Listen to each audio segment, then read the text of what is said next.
Ici Cathy Tropiano. Cette semaine, mon invité est conférencier d'envergure. Il est animateur à la télévision. Vous l'avez vu à la barre de diverses émissions comme Le Banquier, comme une célèbre émission sur les voyages dont je suis jalouse. Il est coach certifié en programmation neurolinguistique.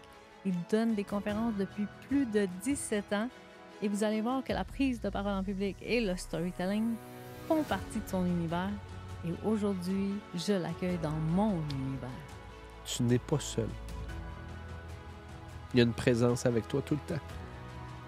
Tu n'es pas seul. Bonjour David Bernard, bienvenue! Merci Cathy. Bienvenue dans le Showcase des conférenciers. Ici, on va parler de storytelling et on parle de prise de parole en public. Et pour moi, c'était très, très important que toi, tu puisses être un invité à mon podcast. Ça fait quelques années qu'on se connaît. On se connaît depuis au moins 5-7 ans. Ah, j'allais dire 10. Ah, 10! Mais depuis 2015. Donc, Oui, non, c'est vrai. Je me sortais de mon trou, de mon bas fond dans ce temps-là. Fait que ça fait à peu près ça, 8, 9 ans, 7, 8 ans. Là. Mais t'es un conférencier d'envergure, connu et reconnu, chevronné. Wow. Puis pour moi, là, c'est un vrai honneur que tu sois ici. Élève pas trop les attentes. Là. Mais je suis très reconnaissante que tu sois ici. Puis je Merci. vais y aller déjà avec le vif du sujet. Moi, je veux t'amener à quand tu étais un enfant. Si on va à l'école primaire, Shoot! est-ce que tu étais un enfant avec beaucoup d'amis? Est-ce que tu étais un enfant qui était timide? Raconte-moi comment ça se passait ton enfance. En fait, tu n'aurais jamais cru que j'allais un jour devenir conférencier dans la vie parce que j'étais un petit garçon, Cathy, qui était extrêmement introverti, toujours seul. Je me suis lancé dans la boxe olympique jeune parce que je vivais beaucoup d'intimidation. Mais tu sais, un point légendaire, là, je me suis fait briser le... T'avais quel âge? C'est tout mon primaire. Tout ton primaire. Tout mon primaire, je me suis fait casser un bras par des intimidateurs qui m'ont poussé en bas d'un balcon à l'école. Tu sais, c'était grave. Là. J'étais vraiment un petit garçon très timide, très chétif, très introverti, qui avait beaucoup de difficultés à aller vers les gens, donc qui ne parlait pas, qui restait muet dans un mécanisme, un réflexe de protection. Fait que pour moi, c'était ne te fais pas remarquer, assure-toi que les gens, tu sais, peinture-toi dans un coin pour être sûr que le monde ne te voit pas. Puis comme ça, ben, tu es en sécurité. Alors, moi, ma jeunesse, ça a été une jeunesse d'être comme une ombre, d'être... De pas faire de bruit, d'être un caméléon, de me mouler à mon environnement pour ne pas me faire remarquer. Ce que je ne savais pas à l'époque, par contre, c'est que ce réflexe-là d'être caméléon, c'est que ça allait devenir une de mes cartes, un de mes jokers avec les années, parce que, tu sais, quand tu parles en public ou quand tu es avec des gens, ça peut être un atout très puissant que de savoir t'ajuster, t'adapter en fonction des gens avec qui tu es. Ça ne veut pas dire que tu te dénatures, tu gardes toujours ton essence. Sauf qu'en fonction du rythme de l'événement social ou des gens autour de toi, tu peux accélérer, ralentir, ajuster ton langage verbal, non-verbal. C'est toutes des affaires de PNL, Oui. de programmation neurolinguistique. Mais moi, c'est comme si ça, je l'ai appris avant de l'apprendre. Malgré toi. C'est ça. Puis après ça, j'ai suivi des formations en psycho puis en programmation neurolinguistique. J'étais comme, ben, je me semble que je fais déjà ça, tu sais, mais c'était comme à un niveau inconscient, quasiment réflexe. Alors, je te dirais que c'est drôle, là, je m'en vais peut-être pas dans cette direction-là, mais un de mes mentors me disait, quand j'étais plus jeune, un mentor spirituel me disait, oui, à côté de tes plus grandes épreuves, de tes plus grandes souffrances, se cachent bien souvent tes plus grands cadeaux. oui. Alors pour moi, le fait d'avoir vécu l'intimidation, d'avoir été peinturé dans un coin, d'avoir eu peur, puis ensuite d'avoir eu le réflexe de dire je veux trouver ma place parce que j'en ai pas de place. Alors, je veux trouver ma place, puis là, j'ai expérimenté là-dedans, j'ai essayé toutes sortes de façons, mais entre autres, j'ai développé ces réflexes-là de m'ajuster autour de moi. Bien, ça a fait que je pense qu'aujourd'hui, c'est un de mes grands atouts comme conférencier, comme orateur. Effectivement, puis tu serais surpris d'entendre le nombre de conférenciers qui, justement, quand ils étaient jeunes, ils ont été intimidés, dont moi, et on était extrêmement timides aussi. Puis on pense que très jeune, on est extraverti, puis non. Ouais. Les gens à qui je pose la question, même s'ils sont conférenciers puis devant des centaines et des milliers de personnes, quand ils étaient jeunes, souvent, ça arrive qu'ils voulaient être transparents ou qu'ils voulaient pas déranger. Non, il y a tellement d'artistes que c'est comme ça. Hein. C'est comme la pulsion artistique, elle pousse après de sortir parce qu'elle a été réprimée trop longtemps. Tu sais. C'est vraiment ça. Puis après, quand on sort, on veut faire du bruit. On veut que tout le monde nous entende parce qu'on nous a empêchés de parler, on nous a empêchés de prendre notre place. Est-ce que tu te rappelles les premiers exposés oraux, quand les professeurs parlaient David, cette semaine, là, on va avoir un exposé oral. Toi, est-ce que tu étais emballé? Est-ce que c'était excité? Parle-moi de ça. En fait, je me rappelle surtout que ces journées-là, j'étais malade. Ah! Oui, oui, oui. Et donc, tu étais J'avais absent? une peur maladive de parler en public. C'était maladif. C'était à un point tel qu'il y avait de la somatisation là-dedans. Quand je dis somatisation, ce que je veux dire, là, c'est que je développais des symptômes physiques de ma peur Physique. viscérale d'être devant des gens parce que ça me mettait dans une position où j'étais tellement vulnérable, où je me sentais tellement en danger que je m'arrangeais pour être malade ces journées-là et ne pas avoir à le faire. Et donc, tu t'en sortais? Est-ce que tu réussissais Ouais. à ne pas les faire? 3 fois sur 4, 3 fois sur 5, je réussissais à sauter. Puis les autres fois, ben, c'était un désastre monumental où je figeais, où j'arrivais pas à m'exprimer, ou même que ça m'est arrivé à l'époque de bégayer à un moment donné. C'était... euh, C'est fascinant d'apprendre ouais. ça. Là. On n'imagine pas C'est ça. tellement Là. polarisé. Là. C'est littéralement à l'opposé de... Les gens aujourd'hui m'observent, disent hey, lui, il est tellement confortable, il a fait de la télé, il est coach, il est conférencier. Il a ça naturel, le pourri, il est né avec ça. Tu sais. Ah! C'est l'opposé de tout ça, en fait. Ça pourrait pas être plus à l'opposé que ça. Il faut dire que, évidemment, là, peut-être Il y qu'on a va y la venir, mais il y a un pratique. cheminement, Oui, il y a évidemment. tu sais, beaucoup d'expérience. Mais j'y arrive justement. Je voulais que tu nous dises où tu en es aujourd'hui, ta carrière, qu'est-ce que tu fais dans ton quotidien, comment tu accompagnes les gens. Parle-nous de qui est David Pernan si quelqu'un ne te connaît pas. Moi, je veux OK. évidemment te faire connaître à Ouais. plus de gens possible parce que j'ai une admiration profonde pour toi. Ah, t'es fine, Cathy. Je te remercie. Ben, c'est, mettons, mon meilleur ami était ici, puis il dirait, là, sois pas humble, là, dis juste les choses pour ce qu'elles sont. David, 46 ans, plus heureux que jamais dans sa vie, plus heureux que jamais. Nice. Pendant longtemps, moi, je faisais semblant d'être heureux jusqu'à temps que je sois plus heureux de faire semblant. Et ça m'a amené dans une grande déconfiture professionnelle, émotionnelle, relationnelle, à plein de niveaux. Donc, j'ai, dans les 10 dernières années, rebâti ma vie, ce qui m'a, d'ailleurs, ce que j'explique dans mon dernier livre, Aime-toi et la vie suivra. Puis donc, aujourd'hui, quelqu'un qui ne me connaît pas, ben, moi, ce que j'aime le plus dire, je suis papa et époux. Je suis papa d'une grande fille de 10 ans, Eva, époux d'une femme extraordinaire, c'est avec qui je partage ma vie depuis 7 ans. Puis sinon, côté professionnel, ben, mon premier métier, celui qui me tient le plus occupé, je suis conférencier. Ça fait maintenant presque 19 ans. 1850 conférences de Oh données my en 19 ans God. à travers le Québec, les États-Unis, la France. Dans mes grands moments forts, j'ai fait le Stade de Bercy devant 10 000 personnes, le Zénith de Paris devant 5 000 personnes, la Place Belle, ici, 5 000 quelques personnes. Puis donc, conférence, c'est ce qui me tient pas mal occupé en entreprise, beaucoup. Sinon, je suis également auteur. J'ai écrit 6 livres. Il y en a 3 qui portent sur l'amour. C'est une de Oui. mes grandes passions dans la vie. Sinon, un peu plus spirituel, ralentir pour réussir. Sinon, créer un impact, qui est un petit peu plus justement dans l'art de communiquer, de connecter avec les gens. Et puis mon petit dernier, Aime-toi et la vie suivra, qui est un peu un récit avec une version personnelle et coach de ce que j'ai vécu à travers les dernières années, mon processus d'apprentissage à m'aimer moi-même, finalement, puis d'arrêter de m'auto-détruire. Ça, c'est une longue histoire. Et puis sinon, ben, les gens souvent me reconnaissent en me disant, me semble sa face me dit de quoi, lui, je l'ai déjà vu où? Je fais de la télévision. J'ai Oui. fait de la télévision pendant presque 20 ans. J'ai été découvert à l'époque dans une émission qui s'appelait Le Banquier, où je portais la Oui. valise numéro 26, animée par Julie Snyder à TVA. Puis ça m'a propulsé dans le monde de la télévision puis du showbiz. Et suite à ça, j'ai fait plusieurs émissions, collaborateur, chroniqueur, reporter de proche de loin ou animateur, sucré-salé, qu'est-ce qu'on attend pour être heureux, District V, ici comme ailleurs. Les Et puis, voyages. ben oui, c'est ça, Direction la mer sur les ondes d'évasion avec laquelle on a fait 5 saisons de cette Wow. émission-là qui est, on va dire comme c'est une émission où je fais chier. Où le monde est Ah, jaloux, ouais, ouais, on tu sais, veut, là, on veut écoute, tout être à ta je suis place. sur le bord de la plage, puis je fais découvrir aux gens les restaurants puis les affaires à faire. Alors, donc, bref, je te dirais que le dénominateur commun de ma carrière, de David Bernard, là, c'est que je travaille dans le monde de la communication, puis ma grande passion, c'est l'humain, puis de connecter avec les gens. Je le fais majoritairement à travers les conférences, mais aussi de toutes sortes d'autres façons. Donc, tu nous as dit que ça fait 19 ans que tu fais ça. Ouais. Moi, je veux savoir comment la conférence arrive dans ton parcours de carrière, dans ton chemin de vie. La conférence, elle arrive comment? Oui. Bien, à 20 ans, en fait, ça, c'est une longue histoire que je raconte dans mon premier livre, Ralentir pour réussir, mais je la fais très short. À 20 ans, je fais un pèlerinage spirituel, un voyage qui dure presque 1 an à travers l'Europe et l'Afrique du Nord Ah, pour trouver la réponse à une question dans ma vie.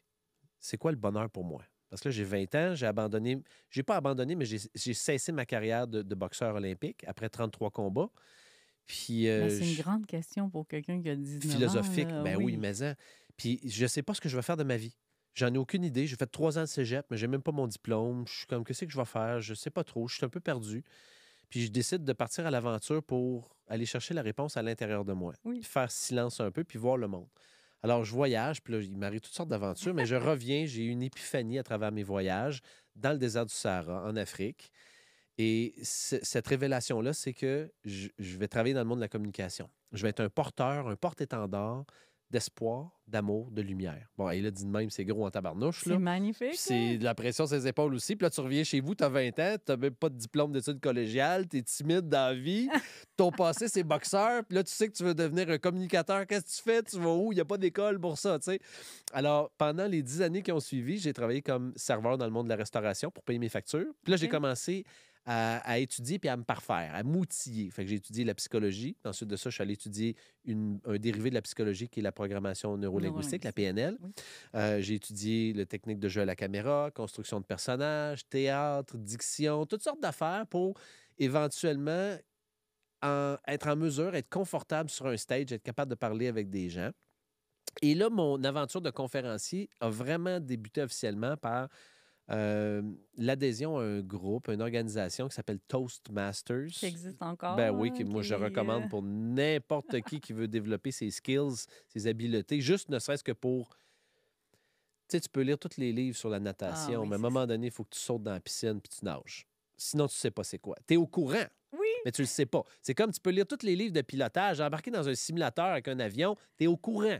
Mais embarque dans un avion, Faut le fais-la faire. décoller, fais-le décoller, vole, atterrit, là, tu le sais. Sinon, avant ça, tu es juste au courant. Alors, j'ai commencé Toastmasters. Les premières fois, c'était... Écoute, j'étais tellement nerveux, Cathy, que je faisais de l'acidité, des brûlements Oh my God. des brûlements d'estomac. Puis les brûlements d'estomac se transformaient en reflux d'acidité. Ça montait jusque dans ma bouche, puis ça me faisait fondre des parois à l'intérieur de ma bouche. Je terminais mes voyons. talks, j'avais des ulcères de la grosseur d'un diamètre de petit doigt, tellement j'étais sur le nerf. C'est comme ça que ça a commencé pour moi, Mais ma est-ce carrière. que tu penses que c'est ton désir qui était tellement puissant qui te poussait à aller jusqu'à, mettons, la douleur physique? Me faire violence, Oui, quasiment. c'est ça. Il y avait j'avais vécu quelque chose de tellement fort en voyage que je savais que c'était mon chemin, Ah, voilà. mais en même temps,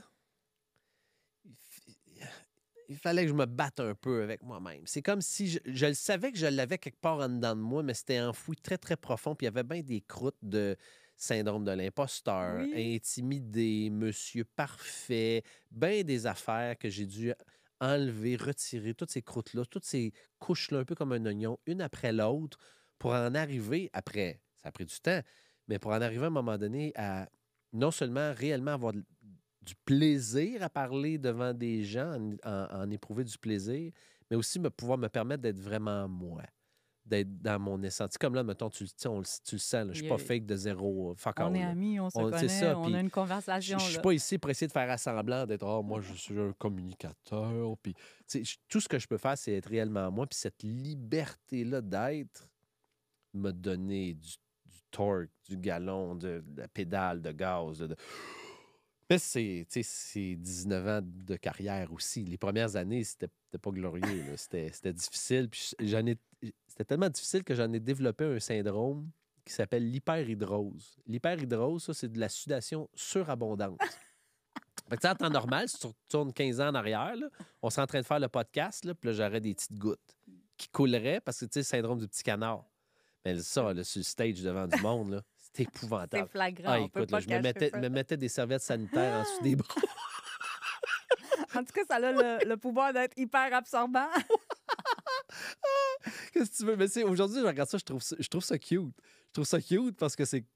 Ouais, t'as fait du chemin, bonhomme, c'est beau. C'est un passage obligatoire pour arriver où t'en es. Exactement. Puis, tu sais, tantôt, t'as dit, je suis pas ici pour raconter que je suis le parfait conférencier. Ça aurait pas été le bon podcast pour faire ça. Tu sais, le Ouais. showcase des conférenciers, si je veux mettre en lumière les conférenciers, les mettre aussi en visibilité, mais je veux aussi qu'ils viennent raconter l'envers de la médaille. Tu sais, moi, je dis, on regarde les Instagram, on regarde les photos, on Ça a donc l'air entend les... beau. Puis c'est donc bien beau. Moi, j'ai envie que tu nous partages une expérience où ça a vraiment mal été. Et juste Une conférence où tu t'es dit, celle-là, Ouf. ça l'a dérapé. Juste Hey, tu sais, là, après presque 1900 talks, là, j'en ai des histoires croustillantes, savoureuses de ben je voyons vais être donc. obligée de te réinviter d'abord. Tu me réinviteras, ça va me faire mon top 10 de mes pires. Mettons, rapidement, là, je me rappelle, je suis dans un party de Noël. Depuis ce temps-là, j'en ai fait peut-être 3 dans ma carrière. Là. C'est peut-être mon deuxième party de Noël. Puis le monde a pris beaucoup de boissons. Puis ça a étiré avant que. Puis ils s'attendent à avoir un humoriste. Mais tu sais, moi, je suis capable d'être drôle, là. Mais je suis pas non plus un humoriste. C'est Puis ça. il est 9 h le soir, puis le monde sont sur la brosse, là. Oh, Puis ils non. veulent aller danser. Puis là, c'est OK, on fait venir le conférencier. Puis là, moi, j'arrive en avant. Puis là, j'ai peut-être 3-4 ans d'expérience. Je suis pas encore solide, ferré, là. Puis après une demi-heure, moi, je suis dedans, je fais mon affaire, puis je suis pas trop conscious, je suis pas trop conscient de De ce qui est en je train vois de se bien, passer. je vois là. bien là, que c'est comme ça tue à la vibe parce que c'est pas tu sais, le timing n'est pas là. Parce que ça prend, pour avoir une bonne conférence, ça prend, oui, un bon environnement, ça prend un public qui est réceptif, ça prend un bon conférencier. Fait que là, le conférencier, il est so-so moyen, il n'est pas solide.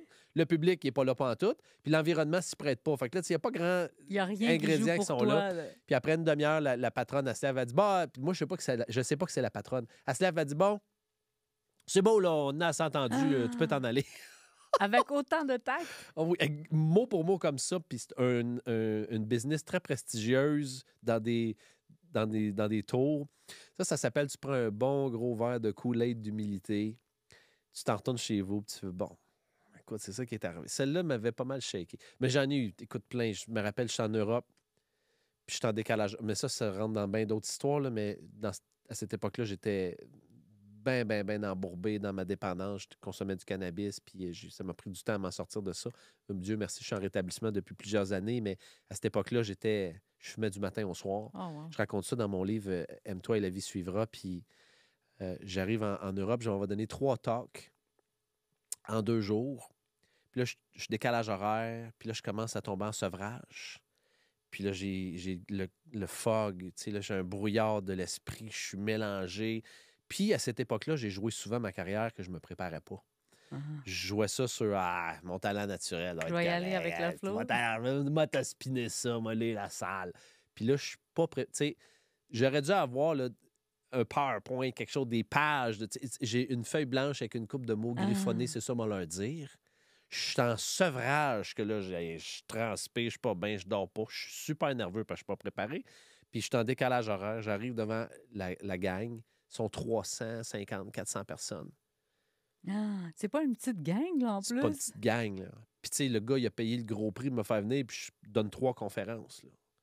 Puis, j'ai donné une première, mais c'était très select. C'était un petit groupe pendant 30 minutes. Puis, celle-là, j'étais un peu plus préparé, puis ça va. Je m'en sors. Fait que je suis le chest gonflé, ça va bien aller. Ça va bien aller, je vais réussir. Boy! C'est dans la poche. Le lendemain, je m'en vais pour donner ma conférence. J'embarque sur le stage. Je le sentais en dedans de moi que j'allais l'échapper, mais j'étais dans le déni. Je me disais, non, ça va être correct. Comme de fait. Littéralement, Cathy, comme dans un film hollywoodien, ça prend 3-4 minutes. Je fige. Je suis plus capable de parler. Le silence. Je suis plus capable de parler. J'ai comme un blanc total. Je sais plus où je m'en vais. Je sais plus quoi dire. Je suis pas capable. Puis mon cerveau ne coopère plus. À un point tel que, ça, après 10-15 secondes, le monde commence à réaliser que c'est pas un stunt. C'est pas une cascade pour faire passer un point ou un message. Je suis vraiment gelé sur scène. Puis là, je leur dis, je m'excuse, je sais pas ce que j'ai, mais je peux pas continuer. Ah. Et je dois débarquer de scène avec ça. Oh!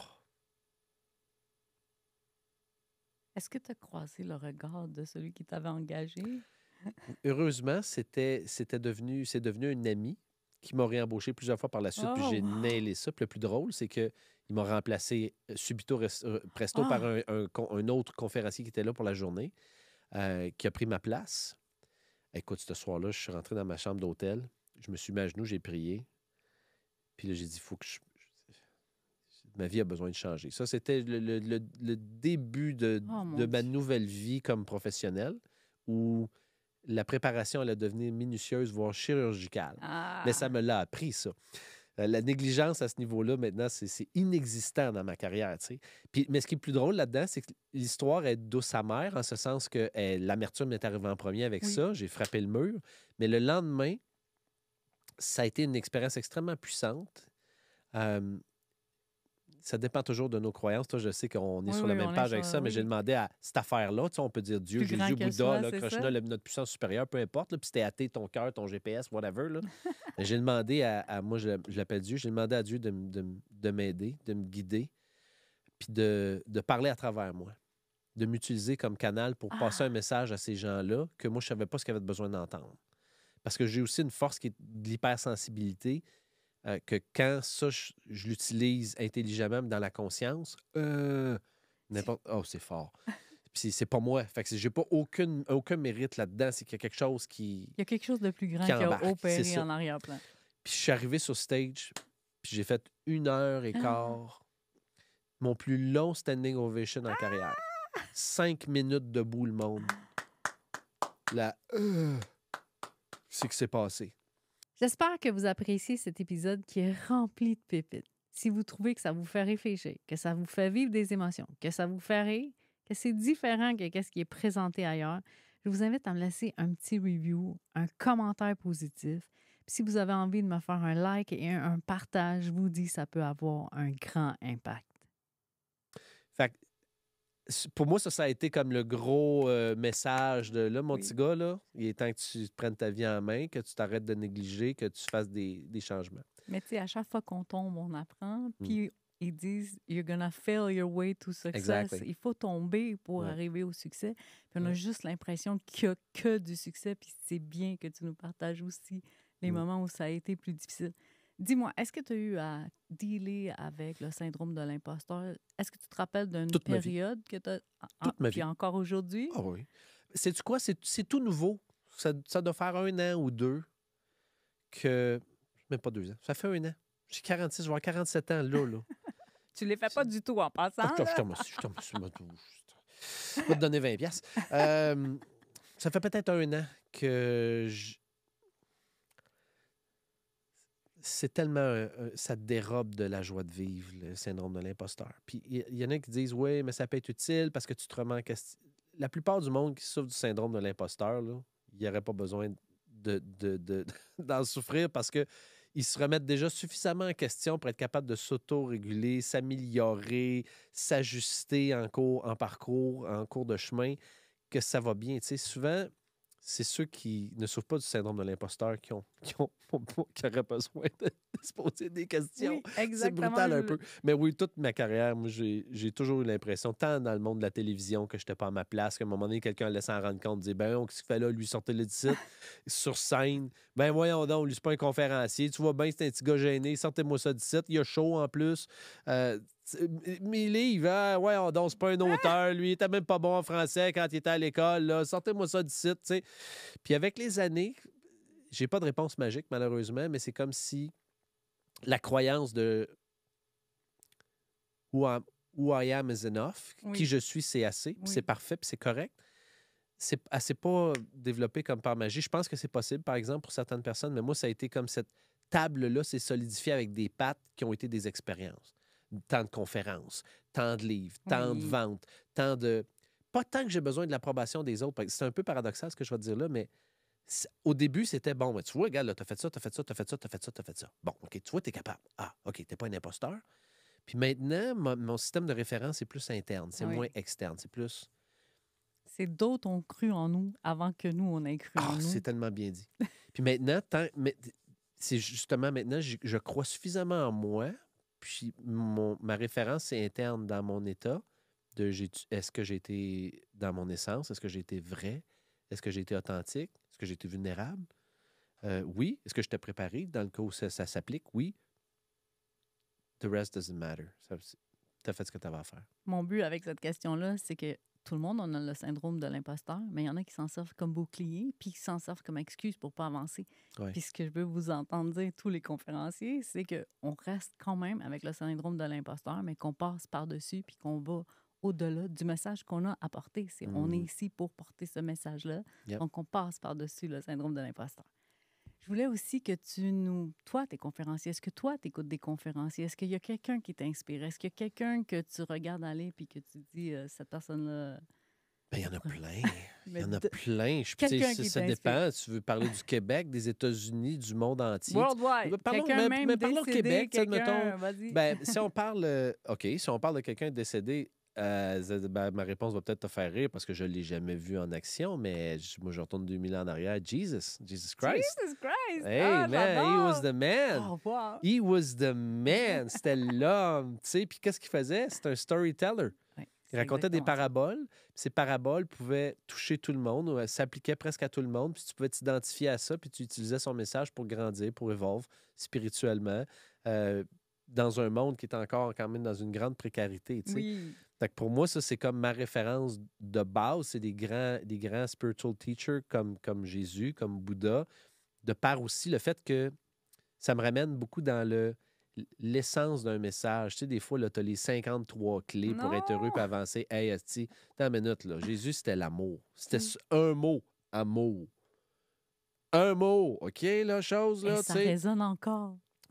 Moi, encore, ben, écoute, moi, je me considère comme un messager de ça. Sur mes 6 livres, il y en a 4 dans le titre que le mot amour. Tu sais, Oui. c'est pour te dire. Je l'aime, ce message-là. J'y crois profondément. C'est ça qui guérit tout. Fait que, tu sais, c'est sûr que là, on retourne en arrière. Si on revient plus dans l'actualité récente, moi, j'ai des gars que j'aime beaucoup, comme, mettons, Martin Latulippe, Oui. qui est. C'est mon mentor, He's the là. man. Oui, c'est I ça, love c'est him. le- J'adore Martin. François Lemay, Oui. qui a une montée, qui est hot dans ce qu'il fait, dans la pleine Oui. conscience. Tu sais, j'ai beaucoup de respect pour lui. Il y en a plein d'autres. C'est ma chum Christine Michaud, que je trouve qui est extrêmement pertinente dans ses propos, dans ses livres aussi. Si je vais dans l'international, ben, il y en a un qui m'a marqué plus que tout autre, qui a fait en sorte que je suis conférencier aujourd'hui. C'est Tony Robbins. Tony Robbins. Quand je suis parti à 19 ans pour faire mon pèlerinage, j'avais 2 livres dans mon sac à dos. J'avais L'éveil de votre puissance intérieure de Tony Robbins, Ah! puis j'avais L'alchimiste de Paulo Coelho. Wow.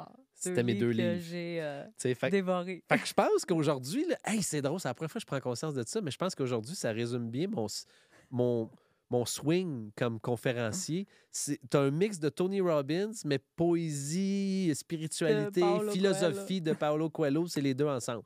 Moi, je suis pas trop pelletage de nuages. Il faut que ce soit concret, applicable sur le terrain, pragmatique, intellectuel, rationnel, mais il faut que ce soit emballé et servi d'une manière qui est le fun, qui est drôle, qui te fait voyager, qui te fait vivre des émotions, tu sais, pour que le cœur et la tête connectent ensemble. Et maintenant, je vais t'amener dans, indépendamment de ta carrière, indépendamment des conférences, si je te demande une histoire qui t'a marqué, est-ce que ça peut être une histoire racontée par un grand-parent, par un ami, une histoire que tu dis, je l'ai entendue, puis elle m'a plus lâché. Encore à ce jour, cette histoire-là, elle a été importante, impactante dans ma vie. Ouais. J'aime ça parce que, tu sais, c'était pas préparé, tu m'as pas donné tes Non, questions j'avais d'avance. Hein? pas, Fait que là, c'est tellement comme pas. on the spot. Ben, il y a une histoire, moi, que j'aime beaucoup. C'est même pas tant une histoire que c'est juste une prise de conscience qu'on m'a enseigné plus jeune, qui est la différence entre être bien fatigué et mal fatigué. J'ai quelqu'un dans ma famille qui m'a enseigné ça et aujourd'hui, c'est mon devoir, ma mission d'enseigner ça à ma fille Eva de 10 ans. Ah. Puis je dis, tu sais, ma chérie, je dis, la plupart des êtres humains, le soir, quand ils se couchent, là, tout le monde sont fatigués. Pour X raisons, différentes raisons, on est tous, quand on se couche, on est tous fatigué, on a besoin de fatigués. se reposer, on va au lit, on est fatigué. Mais c'est une grossière généralisation, mais il existe 2 sortes d'êtres humains dans la vie, ma chérie. Je dis, il y a les gens qui se couchent bien fatigués, puis il y a les gens qui se couchent mal fatigués. Elle dit, ah ouais, papa, c'est quoi la différence Mais entre moi, les je deux? suis en train d'apprendre. Elle dit, c'est quoi la différence entre les deux? Je dis, ben, tu sais, les gens qui se couchent mal fatigués le soir, c'est des gens qui, bien souvent, vont vivre leur vie à moitié, sont dans une perspective très Ah ouais. limitée, sont dans une perspective assez égoïste ou narcissique, ou sont dans la survie. Il faut gagner sa vie, il faut bien mériter son Automatiste, pain. métro, boulot, dodo. Métro, boulot, dodo. Puis ces gens-là, bien souvent, sont dans une fermeture de la vie, c'est limité, puis il faut que ce soit ça. Puis ils ne sont pas conscients du potentiel qui leur est accessible. Pour plein de raisons. Mais ça, it is what it is. Puis ils sont blessés, puis ils n'ont jamais pris le temps de se guérir ou d'évoluer. Alors, ça fait en sorte que leur vie elle est édulcorée, elle est fade, elle est beige, tu le démures. C'est sombre. Ces gens-là, quand ils se couchent le soir, ils sont mal fatigués. Puis tu peux à l'opposé, il y a les gens qui, eux autres, se lèvent le matin et se disent je suis curieux de savoir qu'est-ce que cette journée-là va m'apporter. Ou j'ai hâte de voir qui je vais rencontrer aujourd'hui, avec qui je vais pouvoir échanger un sourire, ou où je peux contribuer, ou comment je peux faire une différence, ou comment je peux être un cadeau dans la vie des autres aujourd'hui, faire une différence positive, ne serait-ce que par un regard, un sourire, une poignée de main, un geste. Ah, wow. Puis ces gens-là, quand ils se couchent le soir, ils ont non seulement un sentiment d'accomplissement Oui. dans la société, mais ils ont surtout un sentiment de contentement et de satisfaction parce qu'ils savent qu'ils vibrent, qu'ils connectent avec the juice of life. Ils mordent dans la vie, ils croquent dans la pomme de la vie, puis c'est comme, ils vibrent dans cette expérience-là. Alors, ces gens-là, quand ils se couchent le soir, ils sont bien fatigués. Fait que la morale de l'histoire, si on peut dire que c'est une morale, c'est fais en sorte de trouver ce qui va t'assurer de te coucher, que tu te couches bien fatigué le soir. Assure-toi de te coucher bien fatigué le soir. Puis si un soir, tu te couches puis tu dis, moi, je fais l'exercice à tous les soirs. Je me couche-tu bien fatigué ou mal fatigué? Ah, wow. Puis des fois, c'est moi, non, aujourd'hui, je suis mal fatigué, puis je sais pourquoi. J'ai été négligent, j'ai pas fait ça, j'ai procrastiné, j'étais allé trop, ou j'ai dit quelque chose que j'aurais pas dû dire. Ah, OK, c'est pas la fin du monde, mais là, ajuste pour le lendemain. Puis quand tu ajustes, des fois, c'est juste un petit 5 degrés, mais quand tu ajustes ça, là, tu continues ton évolution. Puis quand on se couche bien fatigué, j'imagine qu'on dort mieux aussi. Eh Parce boy, qu'on non, t'as pas idée? Ben oui, c'est ça. On a l'impression d'avoir Thérapie? contribué. Ben oui, c'est ça. Tu sais, Cathy, l'affaire que les gens recherchent le plus dans la vie, de mon expérience là, Oui. de 25 ans dans le milieu, 20 ans dans le faire à temps plein, là, on peut dire la joie, on peut dire le bonheur, on peut dire l'évolution. Pour moi, tout ça, là, c'est tous des produits dérivés d'une chose. L'être humain veut se sentir en paix. Oui. Puis quand tu es en paix, en dedans, là, je te trouve. Fait que si le soir, tu réussis à te coucher bien fatigué, ça veut dire que tu as une mesure de paix. Ça veut dire que tu glisses dans les bras de Morphée, dans cette vibe-là. Puis ça, là, c'est priceless. C'est priceless. Pour les dirigeants d'entreprise qui sont en train d'écouter le podcast, moi, je voulais vraiment qu'ils voient l'envers de la médaille. Tu sais, je voulais pas qu'ils voient le conférencier David Bernard avec les points à apporter. Mm-hmm. Un dirigeant d'entreprise qui nous écoute, pourquoi on engage David Bernard? Je pensais pas que tu allais aller là.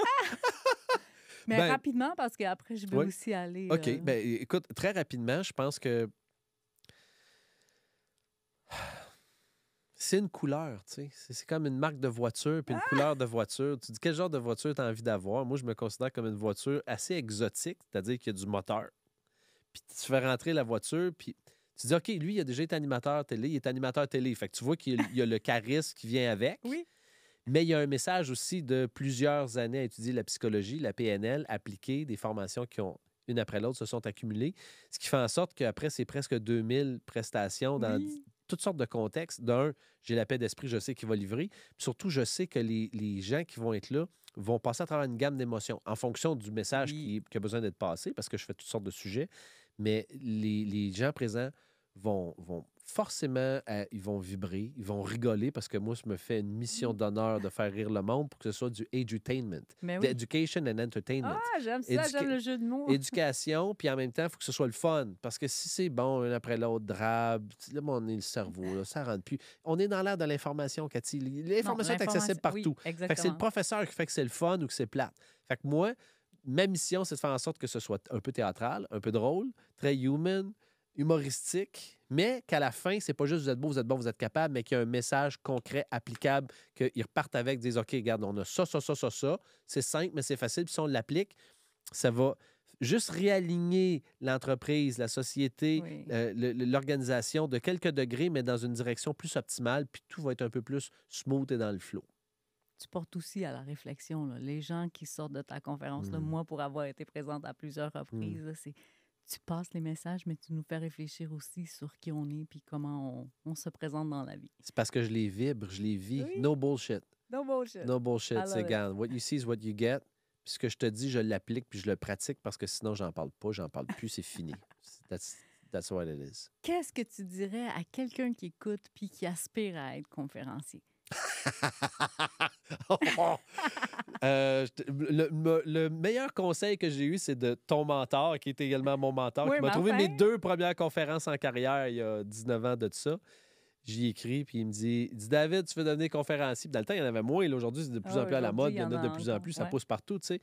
Mais dans le temps, il y avait Jean-Marc Chaput, Patrick Leroux, Marc-André Morel, quelques-unes. Il y en a une douzaine, tu sais. Il me dit, tu veux devenir conférencier? OK. Parle devant du monde. Ah ouais, saute dans la piscine. Tu veux nager?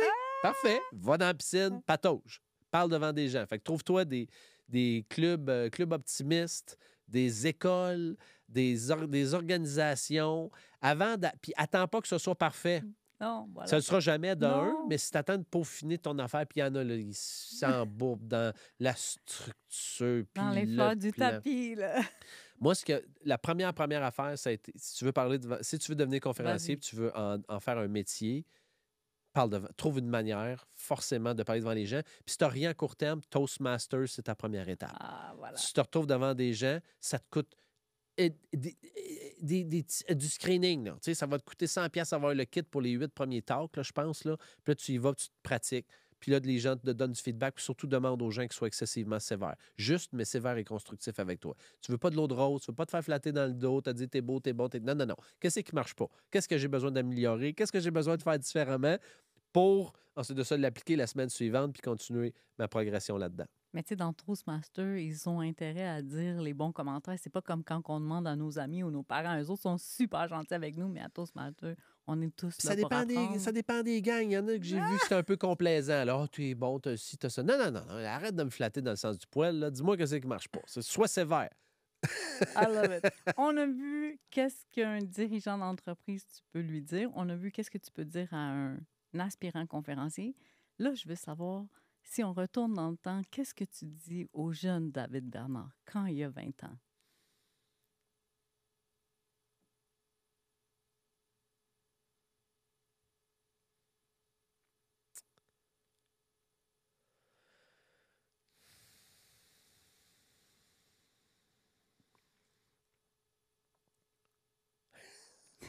Je t'amène dans des Tu me zones challenges. inconfortables. Ouais.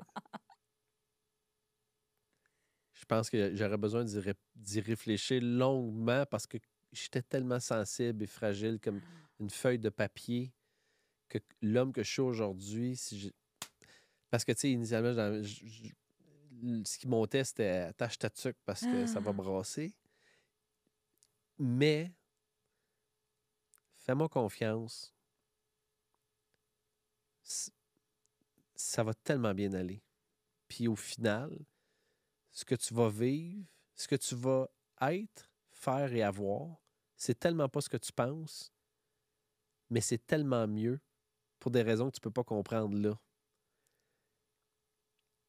Puis aussi, surtout, hey,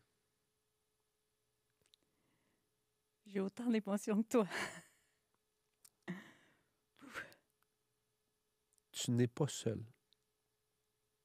Il y a une présence avec toi tout le temps. Tu n'es pas seul. Dépose-toi sur cette présence-là. Elle va te supporter. Quel partage puissant, my God.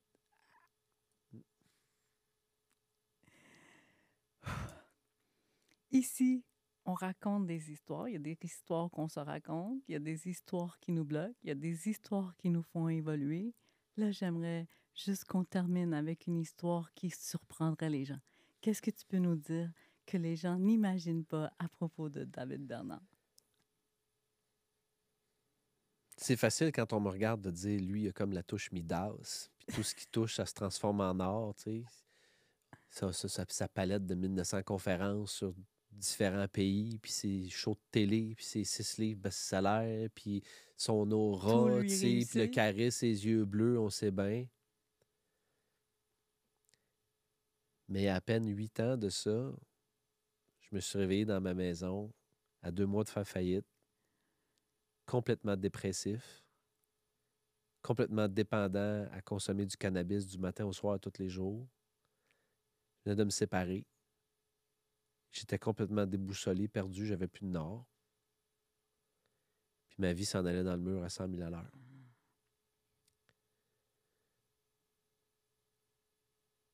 Comme dirait Yogi Berra, c'est pas fini tant que c'est pas fini.